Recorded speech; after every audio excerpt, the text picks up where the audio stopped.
Hi Srini, many congratulations on your new role and thank you very much for taking out time today. Thank you, Pramod. Thank you, Sandeep. My pleasure. So Srini, just to start with, can you please guide our aspiring CFOs on what stands out in the selection process of a CFO or for that matter any senior finance role?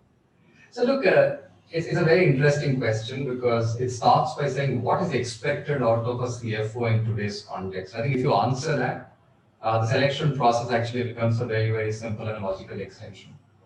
There are two ways to handle it. And one is really on a professional side, what is expected? I think there are four phases to a CFO. The first one is you're expected to be a strategist, you're expected to be a catalyst. Third, you're expected to be an operator. And fourth is you've got a big role to play in terms of stewardship. So therefore, the CEO, it's a double act. As a CFO, it's a double act that you need to do with the CEO to steer the business. We're not even talking about only winning for today, we're talking about winning for tomorrow. Because consumers are changing, customers are changing, business models are changing, change and transformation is going to be an inherent piece.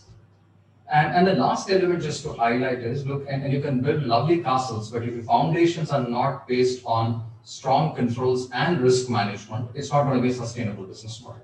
So these four phases of CFO are intuitive, appeal, but I think what's the big change is you need to have CFOs today playing a larger and larger role in really the strategist and the catalyst part and specific elements of risk management. We flip to the other side of the equation, and I think this applies as much to a CFO as it applies to a senior leader. The world has become a lot, and the world has also become very ambiguous. So therefore, you can't really live with singular qualities. And I think it's again a very nice framework to use today. A senior leader is expected to connect and galvanize, is expected to be heroic and vulnerable. You have to be risk-taking and at the same time reluctant. And I think you need to be disruptive, followed by serious bouts of pragmatism. So now you have suddenly what's really looking like a very complex model. So let's add a little more flavor to it. Then I think what's really expected of the third dimension is you need to have a purpose, what gets you going, and a point of view. Yeah, because that's an important one because you can't be sitting on the sidelines and hedging if you really need to drive something. And the last one, for the want of a better one, and you can keep going on and on, is really having this ability to connect the dots and bring a lot of outside into business. Of course, talent goes without saying, because if you don't have quality people, you're not going to run the business. So you add up all of this and you simply say, look, this is almost an impossible job. So I got a simple take for it. If you can demonstrate many of this, or if you can demonstrate that you have the ability to do many of these things, and that's when people really look for in a CFO, and therefore the selection process becomes very, very simple. But last step, just be your natural self, because all those things which I have said to you is not something you can, you can really fake it. This is how you need to build and develop yourselves, and if you can do it in a cohesive manner, the interview process actually, to be honest, is a very, very simple and straightforward. But therefore, the answer is you need to have serious amount of prep before you feel you can really approach it in that sense. What was it like for the first 100 days? I think in some manner it's easy to go back. I mean, you go back 3.5 years, you can see it very, very objectively. You can see the good, bad, the ugly. Look, there were two components to it. First is obviously I was coming back into the business almost after 5.5, 6 years. Having gone and worked in different parts of Unilever. So there was this whole focus in terms of really trying to understand your consumers, understand your business, and form your own perspective of what's really good, what's really something the other spaces which can really be better. And third, equally saying that what's really ugly, because in a business you will have all three of them. The second aspect was really about building your connect with stakeholders, because in a role like this, you had board, you had investors, you had our internal management team, and you had the broader leadership team. I think that was again a big element in terms of trying to focus there.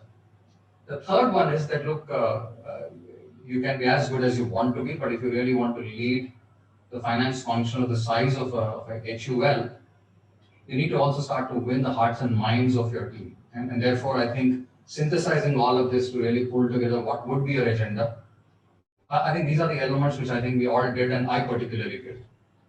But I think what stands out for me is just as I was transitioning into the role, we had what I would really say was a major event for us. It was really all about our GST 2.0.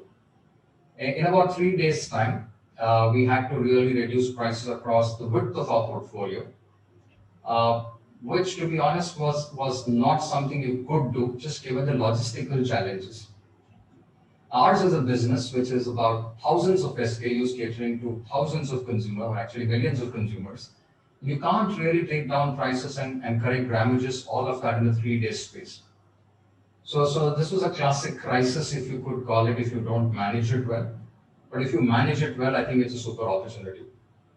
And I think that's where is one of my classic learnings. So you don't waste a crisis, because if you can really take it head on and demonstrate your leadership, to be honest, you arrive very, very quickly. You establish yourselves very quickly, and then you become first amongst equals. It is a dream for young finance professionals to join HUL, right? So when you hire a young person into your team, what are the key skills you would look for when recruiting a young finance professional, and how do you manage to retain talent?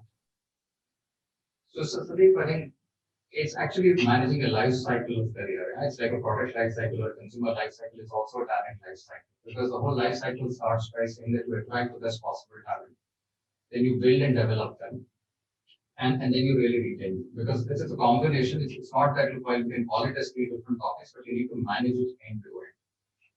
Uh, when I then start to pick elements of first is saying attract and what do you look for in talent. When you're looking for young talent, obviously, first and foremost is you need to be very, very good at what you bring to the table, which is the core functional skills. That's why if you see at HUL, there are two ways we look at it. We look at an entry level, therefore you are really the top rated candidates, whether it's a chartered accountant or from an MBA institute. Or if you're coming lateral at a later stage in your career, which is absolutely fine, but what are you bringing to the table, and therefore have impeccable first class functional skills. That's at an early stage in your life, there's no shortcut when it comes to that. Then second element I think you need to really think is that do you have a growth mindset? Are you really willing to think about growing the business and growing your own personal self? I think that's an element I think you really need to start looking at people. And a good dimension of that is that you have the hunger. And I think that's something that I actively look for in people. Third is an outside-in perspective. And I think this is when people start to show early signs of how they are thinking just beyond what is the minimum expected of them. And I'll give you a very good example. You talk to people about what's really happening in the economy and what could be the potential implications on the business. You get two sets of people. Look, and I don't think anyone can give an answer because it's a difficult topic. I need to acknowledge that. But you clearly start to get two sets of people. First, to at least make an effort to understand what's going on in the economy, what constitutes our GDP, what components could be under pressure, and they try and make a linkage to the business. And then you get a second set of people who quote you the headline number in terms of GDP. So the answer is very clear. Who are the people who are thinking a bit further into the future, who are thinking outside in and implications of the business, and those are the people who really make that. And I think one important element for me is the value systems. Because at the end of the day, as HUL, as Unilever, to be honest, in any business that you operate, if you don't have the right value systems, you're not building a sustainable business. So therefore, these are some of the elements that we really start to look at. I start to look when we start to think about attracting talent. Second aspect, I think, if I briefly touch upon, is really building people. So I think we all go through a certain career journey where I think about initial stage, about 60 to 70% of what you get as coaching and development is a standardized template. But I think that's where you need to add a different dimension to really saying, what do you really want to be? And people define purpose, and Unilever uses purpose generously. I don't believe it needs to be something lofty. You will figure that out later in your life. If you are really clear about where you want to go and what you want to be, I think that's when you can start to customize. The organization can start to help you to customize your development plan or your future plan. And therefore, the balance 20 or the 30% comes into it. I think that becomes a super important one because not everybody needs to be a CFO. Some want to be CFO, some may want to do something else, but that's when you really start to bring in the skills of the time. And the last mantra for retaining talent is, and it's becoming a challenge. There are so many opportunities for good people. In one manner, we continue to say there are not enough jobs, but you also realize that there is not enough good talent out there. And especially, it's a difficult conundrum to solve. I think what works well for us is give them the experiences. I have been fortunate enough to do about 11 to 12 roles in my career of about 21 years with Unilever. That means every 2 to 3 years, I'm actually got a chance to really do something new, something different, which is actually adding value to the organization, adding value to it. There is no substitute for that. Second is, I think, give people the opportunity to do the best that they can be. Don't hold them back, give them the freedom, give them the platform, and give them the wings to fly. Obviously, when people do that, they will fail. Yeah, some of them, you're never going to have a month of everyone succeeds on everything. They will fail in some. I think that's the time to really put your arms around them, give them that psychological safety, and have their back. I think if you start to run this consistently, you will start to see that look, a lot of people stay with you, they give you impeccable value, and even when they move on, they move on to huge roles. And that's also the reason we continue to take a lot of pride in HUL and Unilever really being a CXO factory and definitely a CFO factory. There is one more thing which we found very interesting when we spoke to you first, and that was the concept of the personal board of directors. Right, a very unique concept. So just wanted our readers to understand, right, what is this personal board of directors? How important have mentors been for you? And who are some of those people? In some cases, I actually want to talk to people who are in my own field. Because I get a lot of advice which is contextual, which is relevant, and I gain from that. Sometimes I want to talk to people who are actually ahead of me, who really be my seniors and who are really leading the agenda. In which case you're actually adopting a leader who's going to be where you aspire to, and that's a very very cool case. Third is, I think, as you keep getting senior in the organization, you need to be grounded. It's very easy to then start feeling a little elevated in life and start to walk a few inches off the ground, and therefore you need someone who's absolutely a brutal critic. Yeah, and I think they keep you balanced, they keep your head and your feet on the ground. That's an important one. Sometimes I think you also need someone who's in your own circumstance, because at the end of the day, they understand it a bit differently because they've been there or they are being there. It could also be someone from a very different generation. A different generation cuts both ways. There is the experience of people who've been there and done that. And there is also the whole concept of younger generation today who are a lot more tech savvy, digital savvy, and different models. So when you add up all of this and trying to again expect that one person, he or she, to really deliver it for you is seriously far-fetched. Therefore, I think I have my own board, and if I can actually quote a few names. Why not start with, let's say, one of my earliest leaders which I've worked with, Kannan, who was a true entrepreneur.